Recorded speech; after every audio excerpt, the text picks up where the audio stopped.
Muy buenos días, feliz domingo 19 de abril del año 2020. Es un placer saludarlos por este medio e invitarlos a que nos acompañen el resto de este servicio a alabar, adorar al Señor por medio de los cantos, la oración y por supuesto la meditación de la palabra de Dios. Los invito a que nos acompañen en este momento a orar juntos al Señor y pedirle por su bendición para el servicio en esta mañana.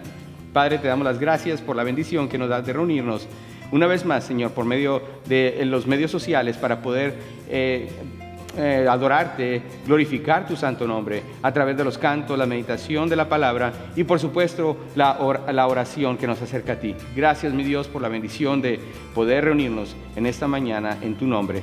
Gracias por todo, en el nombre de Jesús. Amén. Acompáñenos a cantar este primer himno.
Gracias por entonar este primer himno con nosotros. Deseo extender un agradecimiento de parte de la iglesia por su fidelidad. Gracias por sus diezmos, las ofrendas y por también mantenerse participando a través del Gran Club de los 1000. Si usted desea enviar su diezmo o su ofrenda a través del correo, lo puede hacer. También lo puede hacer a través de la manera electrónica por medio de nuestra página web. Eso es en experienceliberty.com. Los invitamos a que también nos mande un email a info@experienceliberty.com. Eso es a info@experienceliberty.com. Estamos para servirle también en el número de teléfono 520-288-6387. Es tiempo de que entonemos un himno más, así que acompáñenos a cantar con nuestros hermanos que ya se han preparado para entonar el siguiente himno. Cantemos todos juntos.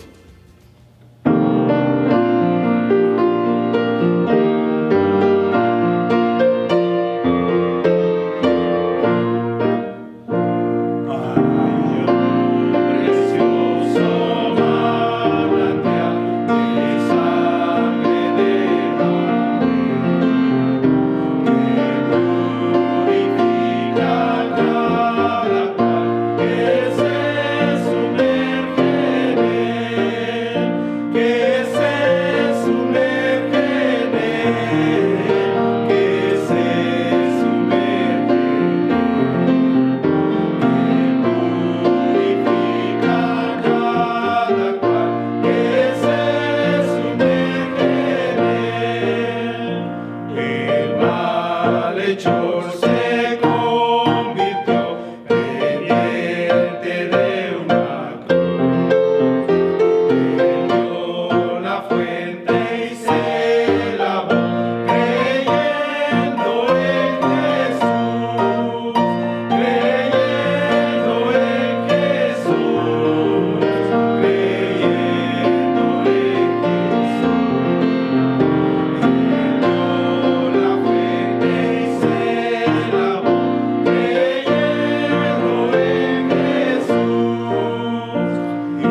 Gracias por entonar estos cantos y alabar a nuestro Señor.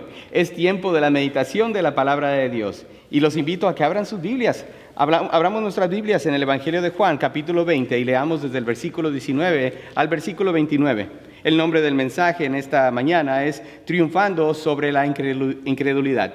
Triunfando sobre la incredulidad. Leamos entonces del versículo 19 al 29 del capítulo 20 del Evangelio de Juan.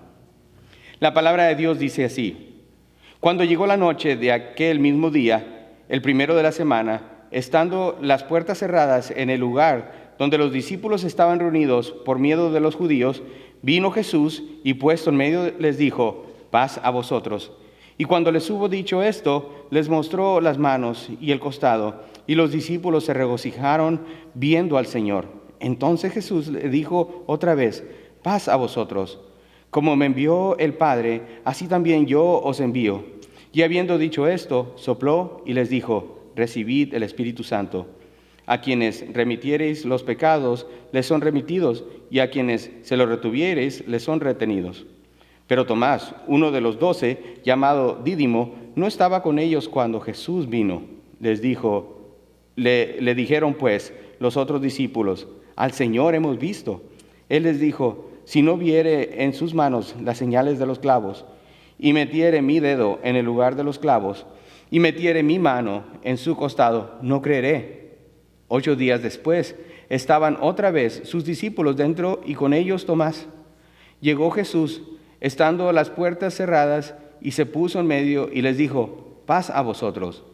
Luego dijo a Tomás: pon aquí tu dedo y mira mis manos, y acerca tu mano y métela en mi costado, y no seas incrédulo, sino creyente. Entonces Tomás respondió y le dijo: Señor mío y Dios mío. Jesús le dijo: porque me has visto, Tomás, creíste. Bienaventurados los que no vieron y creyeron. Oremos. Padre, te damos las gracias, Señor, por tu palabra. Te ruego, Dios, que a través de ella nos hables al corazón, Señor, y podamos entender acerca de este principio, el cual, Señor, es importante que nosotros conozcamos. Padre, te ruego, Dios, por tu bendición, unge nuestros oídos, Señor, y utiliza a este pobre pecador, Señor, para la exposición de tu palabra, en el nombre de Jesús. Amén. Amén. La palabra de Dios, lo que acabamos de leer, fueron acontecimientos ocurridos inmediatamente después de la resurrección de nuestro Señor Jesucristo. Incluso vemos en los versículos 19 al 23 que esto sucedió el mismo día que la tumba se encontraba vacía. Esto fue cuando María encontró a Jesús resucitado. La palabra hace mención de 5 apariciones de nuestro Señor Jesucristo el mismo día. Se le apareció primeramente a María Magdalena, como lo vemos en Evangelio de Juan, capítulo 20, del versículo 11 al 18. También vemos que se le apareció a las otras mujeres en Mateo 28, 9 al 10. A los 2 en el camino de Maús, como lo vemos en Marcos 16, 12 al 13, y también Lucas 24, 13 al 32. Se le apareció también a Pedro, como lo vemos en Lucas 24, 33 y 35, y Primera de los Corintios 15, 5. A 10 de los discípulos estando ausente Tomás, como lo hemos visto en Juan 20, 19 al 23. Aún después de que algunos de los discípulos fueron testigos oculares de la resurrección de nuestro Señor y que tuvieron la bendición incluso de pasar tiempo con Él, aún ellos no comprendían el gran significado de la resurrección de nuestro Señor Jesucristo. Ellos eran un poco lentos en entender lo que estaba aconteciendo. En nuestro texto el día de hoy vemos que era domingo por la noche. Ya muchos de ellos habían visto y compartido tiempo con Jesús resucitado. Ellos aún se encontraban encerrados en el aposento alto por temor a los judíos, como lo dice el texto de la palabra de Dios. Y yo me atrevo a pensar también lo siguiente: quizás algunos de ellos se encontraban con temor de encontrarse con Jesús, ya que habían escuchado de que Él había sido resucitado. Quizás ellos tenían el temor de encontrarse con nuestro Señor Jesús por vergüenza o por temor por el hecho de que ellos tuvieron temor cuando Él había sido juzgado y finalmente sentenciado a muerte. Pero no fue así. Ellos se encontraban temerosos. Ellos aún se encontraban protegiéndose unos a otros en el aposento. El temor que ellos sentían fue interrumpido por un saludo confortador. Un saludo confortador. Ese es nuestro primer punto y lo veremos en el versículo 19. Cuando llegó la noche, dice el versículo 19 de nuestro texto, De aquel mismo día, refiriéndose al domingo de resurrección, el primero de la semana, estando las puertas cerradas en el lugar donde los discípulos estaban reunidos por miedo de los judíos, vino Jesús y puesto en medio les dijo: paz a vosotros. Fue en ese momento de miedo, fue en ese momento de incertidumbre en los cuales ellos se encontraban en ese momento cuando el Señor se aparece y les dice estas palabras: paz a vosotros. Permítame mencionarle de pasada que esta es la manera común como se saludan los judíos, incluso hasta el día de hoy. Cuando se saludan ellos mismos dicen Shalom Aleichem, que viene siendo lo mismo que es paz a usted. Saben, hay algo confortable cuando nos encontramos en un momento de desesperación o un momento de dificultad y tenemos a un ser querido, a un amigo, a alguna persona que viene y se acerca enseguida a nosotros y nos dice lo siguiente: todo va a estar bien, yo estoy contigo. Tenemos un sentido de confort cuando eso sucede en nuestras vidas. En esta porción de la palabra se repite en dos ocasiones, tanto en el versículo 19 como en el versículo 21, las mismas palabras: paz a vosotros. Recordemos la última ocasión cuando el Señor Jesús se juntó con sus discípulos, y lo vemos en el capítulo 14, versículo 27 del Evangelio de Juan, cuando el Señor le dice: la paz os dejo, mi paz os doy. Yo no os la doy como el mundo la da. No se turbe vuestro corazón, ni tengan miedo. Antes de su muerte, Él había prometido la completa realidad de su paz a su gente. Ahora, ya que ha resucitado, se acerca a ellos y les dice: paz a vosotros. Es decir, vean mis marcas. He ganado la paz, aquella paz que yo les había hablado antes de que ya no estuviera con ustedes. Y lo he logrado a través de mi humillación, lo he logrado a través de mi muerte. Les dice por segunda ocasión en el versículo 21, paz a vosotros, como me envió el Padre, así también yo os envío. Inmediatamente después de que el Señor les conforta con esas palabras, Él ahora les dice, les reitera su misión. Les reitera su misión, ese es el punto número 2. Jesús les está recordando que así como el Padre le había enviado, ahora Él los estaba enviando a ellos. Jesús le dijo a sus discípulos le dio a sus discípulos una misión: continuar su obra en la tierra. Eso es lo que le estaba recordando, lo que le había dicho en el capítulo 17, versículo 18 del Evangelio de Juan, cuando Él dice: como tú me enviaste al mundo, así yo los he enviado al mundo. Refiriéndose de sus discípulos, el Señor está refiriéndose una vez más a sus palabras en el capítulo 17, versículo 18 del Evangelio de Juan. Al hacer esto, Él también hace algo fuera del ordinario. Y le tengo que confesar que es algo fuera del entendimiento común. La palabra nos dice lo siguiente en el versículo 22. Dice: y habiendo dicho esto, sopló y les dijo: recibid el Espíritu Santo. ¿Qué significa esto? Especialmente después de haber estudiado a fondo acerca del evento ocurrido alrededor del día de Pentecostés, como ya lo hemos estudiado en nuestra serie del libro de Hechos. Recordemos que Él les había dicho que el Espíritu Santo, la promesa del Padre, no vendría sino que cuando Él ascendiera a la presencia del Padre. Él había anunciado que el Espíritu Santo vendría con poder, y en esa escena tenemos a Cristo. Él aún no había ascendido, el día de Pentecostés aún no había llegado, pero Él sopla sobre ellos y les dice: recibid el Espíritu Santo. Ha habido muchos que han querido explicar cómo es que este evento está entrelazado con el día de Pentecostés. Pero en vez de tratar de explicar una y otra manera de cómo es que se ha querido tratar con este pasaje, déjeme decirle lo que yo pienso acerca de este evento. Los profetas del Antiguo Testamento los tenemos como ejemplo. No solo que ellos predicaban la palabra que se les había dado con su propia boca y con sus propios labios, sino que también había ocasiones que ellos tenían que hacer algo que nosotros llamaremos una lección con el uso de objetos. Una lección con el uso de objetos. Y tenemos un buen ejemplo en el libro de Jeremías, y lo voy a invitar para que vayamos a la palabra de Dios. En el libro de Jeremías, capítulo 18, del versículo 2 al 6. Es un pasaje muy conocido y vamos a leer y vamos a ver lo que dice el Señor. Levántate y vete a casa del alfarero, versículo 2, y ahí te haré oír mis palabras.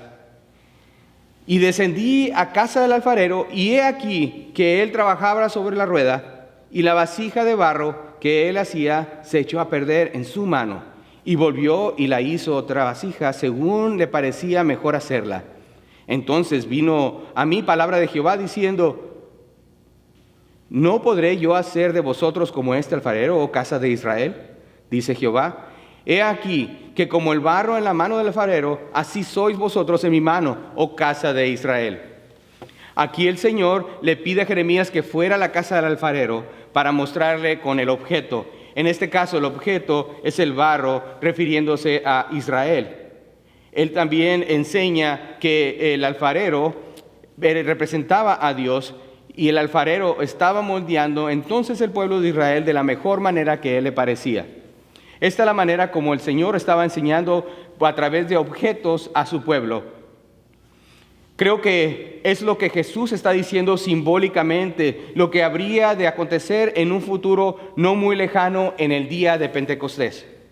Esto es muy significativo porque Jesús está aquí entrelazando el recibimiento del Espíritu Santo con el gesto simbólico de su aliento.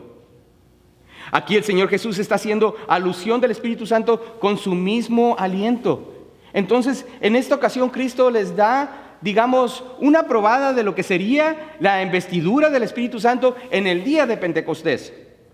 Continúa el Señor en el versículo 23 hablando acerca de la remisión de pecados. Ya hemos visto cómo es que el Señor resucitado les da las palabras confortadoras y al instante les reitera la misión de sus apóstoles. Continuando con la historia, ahora vemos el tercer punto, la incredulidad de su discípulo. El tercer punto es la incredulidad de su discípulo. El versículo 24 nos dice lo siguiente, versículo 24, pero Tomás, uno de los 12, llamado Didimo, no estaba con ellos cuando Jesús vino. Tomás no se encontraba con los discípulos la primera vez que el Señor se apareció con ellos. Tomás no fue criticado por su ausencia, pero sin duda alguna él perdió una gran bendición que solo aquellos que estuvieron en esa primera reunión pudieron obtener de nuestro Señor. En el versículo 25 nos dice lo siguiente acerca de Tomás. Le dijeron pues los otros discípulos: al Señor hemos visto. Él les dijo: si no viere en sus manos la señal de los clavos, y metiere en mi dedo en el lugar de los clavos, y metiere mi mano en su costado, no creeré. Saben, Tomás a menudo es conocido como Tomás el que dudó. Un título que expone erróneamente su equivocación, ya que ignora lo que sucedió con él. Aquí podríamos decir que Tomás no dudó, más bien claramente se negó a creer. ¿Qué es lo que podemos aprender de la actitud incrédula de Tomás? Tomás se negó a creer el testimonio de muchos testigos confiables. Tomás hizo una exigencia extrema de evidencia no solo de vista, sino de tacto. Tomás se negó rotundamente a creer a menos de que se cumpliesen sus condiciones. Él dijo: no creeré. Él dice, así como diría yo, o como quizás dirían muchos de ustedes: saben, yo soy de Sonora, no voy a creer hasta que no vea. Si no veo, no creo. Y no se me quede viendo así, que probablemente usted también pensaría de igual manera. Hasta no ver, no creer. ¿Sabe? La incredulidad de Tomás fue fuerte, pero dicha con honestidad. Fue bueno que se negara a pretender creer cuando realmente no creía. Eso nos lleva al punto número 4, la evidencia otorgada. La evidencia otorgada. El versículo 26 al 27. 8 días después estaban otra vez sus discípulos dentro y con ellos Tomás. Llegó Jesús, estando las puertas cerradas, y se puso en medio y les dijo: paz a vosotros. Luego dijo a Tomás: pon aquí tu dedo y mira mis manos, y acerca tu mano y métela en mi costado, y no seas incrédulo, sino creyente. Jesús también da el mismo saludo: paz a vosotros. La puerta cerrada de la sala de reunión muestra que, aunque sabían que Jesús había resucitado entre los muertos, esa verdad aún tenía que trabajar su significado e importancia en sus pensamientos y en sus acciones.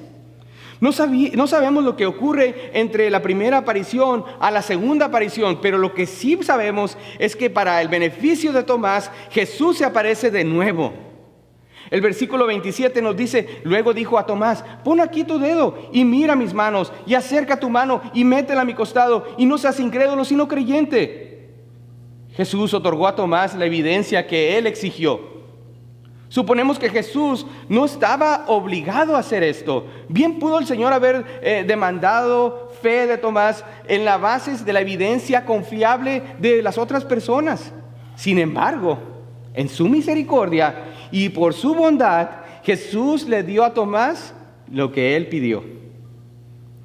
Debió haber sido una sorpresa para Tomás que Jesús le repitiera exactamente las mismas palabras que él había dicho en el versículo 25. Jesús conocía las exigencias y la incredulidad de Tomás. ¿Cuántos saben que Jesús conoce nuestros pensamientos y las intenciones de nuestro corazón? La palabra de Dios dice lo siguiente: engañoso es el corazón más que todas las cosas y perverso. ¿Quién lo conocerá? Yo, Jehová, que escudriño la mente, que pruebo el corazón para dar cada uno según su camino, según el fruto de sus obras. Jeremías 17, 9 y 10. Jesús claramente le ordenó a Tomás que dejara su incredulidad y comenzara a creer. Jesús fue generoso y misericordioso con Tomás y su incredulidad, pero Jesús no lo alabó por eso. Jesús quería moverlo de su duda e incredulidad hacia la fe. Es una postura de reverencia y adoración la manera como Él contesta. En ese momento entonces Tomás respondió y le dijo: Señor mío y Dios mío.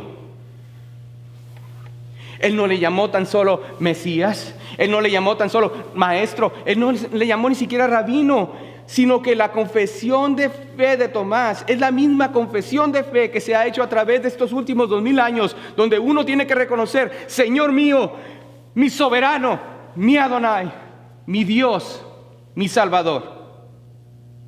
Tomás hizo una transición inmediata de su incredulidad a declarar la creencia radical, la postura radical que él tomó. Tomás ahora confiesa la fe que por un tiempo había negado. Él dijo: no creeré, al menos de que viere en sus manos las señales de los clavos, al menos de que metiere mis dedos en el lugar de los clavos, al menos que metiere mi mano en su costado, no creeré. Ahora cree mucho más que lo que los apóstoles, los demás apóstoles creían. Él, avergonzado por su incredulidad, confiesa abiertamente: Señor mío y Dios mío. No solo que Cristo recibió la adoración de parte de Tomás, sino que también agrega lo siguiente. Escuche bien lo que Jesús le dice: no quiero que se pierda de esto. Escuche esto. El versículo 29 dice lo siguiente: Jesús le dijo: porque me has visto, Tomás, creísteis. Bienaventurados los que no vieron y creyeron. Cabe recordar que la Biblia no nos dice si Tomás tocó a Jesús. Aparentemente no tuvo que hacerlo, ya que Jesús más adelante dice: porque me has visto, Tomás, creísteis. Y él no dice, el Señor Jesús no dice: porque me has visto y porque has tocado mis heridas fue que creíste, Tomás. En realidad, aparentemente no hubo necesidad de tocar sus heridas. Hay una promesa esencial de bendición para los que creen. Tomás exigió ver y tocar antes de creer que Jesús había resucitado. Jesús nos dice que el testimonio de testigos confiables era suficiente evidencia, y hay una bendición para los que aceptan esa evidencia que se encuentra en la palabra de Dios. Jesús está hablando de una fe que está satisfecha con lo que Dios ha provisto en su palabra, para así creer en la obra redentora de Cristo como nuestro Salvador. Él no se agrada de una fe que es satisfecha únicamente por visiones, o por presenciar milagros, o por tener experiencias esotéricas, o ver diversos tipos de formas de éxito como evidencia del favor de Dios. Jesús da su bendición para aquellos que creen en Él como Señor y Dios. Bienaventurados los que no vieron y creyeron, pero agrega a su bendición para aquellos que habrían de creer en Él sin haberlo visto. El punto número 5 dice, más que bendecidos, más que bendecidos. ¿Qué quiere decir con eso, pastor?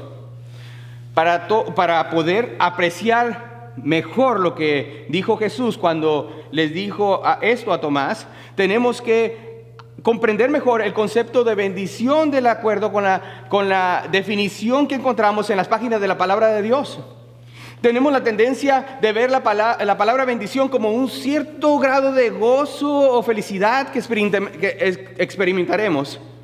Así que cuando Dios nos dice, bienaventurado seas, lo tomamos de la siguiente manera. Es bueno porque, ¿sabe qué, pastor? No tengo que sufrir nada, al contrario, todo va a ser felicidad. No es así, amigo mío. De hecho, sí tiene un elemento de felicidad en ello, pero no es lo principal. El significado principal de ser bienaventurado es el hecho de que Dios nos ve favorablemente. El ser bienaventurado, amigo mío, tiene más que ver con el punto de vista de Dios hacia nosotros que lo que tiene que ver con nosotros y cómo es que nosotros nos sentimos acerca de las bendiciones de Dios. Somos favorecidos por Dios al creer en Él. Recordemos las palabras del ángel a María en el momento que se le apareció y le anuncia el nacimiento de Jesús. Eso lo encontramos en Lucas 1:28, si está tomando notas. Lucas 1:28. Y entrando el ángel en donde ella estaba, dijo, salve, muy favorecida, el Señor es contigo, bendita tú eres entre las mujeres. Ahora consideremos por un instante algunas maneras en las que esta bendición pudiera ser disminuida. Cuando exigimos señales, cuando exigimos alguna visión especial, cuando exigimos alguna revelación divina, cuando exigimos respuesta por cada pregunta difícil o objeción, cuando exigimos lo que el hombre considera un éxito en lo que es el ministerio. Al hacer esto, lo que estamos diciendo, Señor, haz visible en mí lo que deseas para mí, para así no tener que ejercitar mi fe. Es pues la fe, la certeza de lo que se espera, la convicción de lo que no se ve. Hebreos 11:1. Cuando dice el Señor, bienaventurados los que no vieron y creyeron, esto quiere decir que Dios se deleita en ello. Dios se goza en saber que hay personas que creen en Cristo aún sin haberlo visto. ¿Y cómo sabemos eso, pastor? Podemos ver los récords históricos para poder entender esta gran verdad, pero mejor aún, podemos ir a la más sólida manera de ver y saber cualquier otra cosa. Eso es la manera más sólida, la verdad del ser humano que todo podemos encontrar aquí en la palabra de Dios. Leamos lo que dice el versículo 30 y 31 de nuestro texto en Juan 20, 30 y 31. Dice la palabra de Dios en esta porción de la palabra: hizo además Jesús muchas otras señales en presencia de sus discípulos, las cuales no están escritas en este libro, pero estas se han escrito para que creáis que Jesús es el Cristo, el Hijo de Dios, y para que creyendo tengáis vida en su nombre. La fe de Tomás se mueve. La fe de Tomás va directamente hacia el clímax del libro del Evangelio de Juan.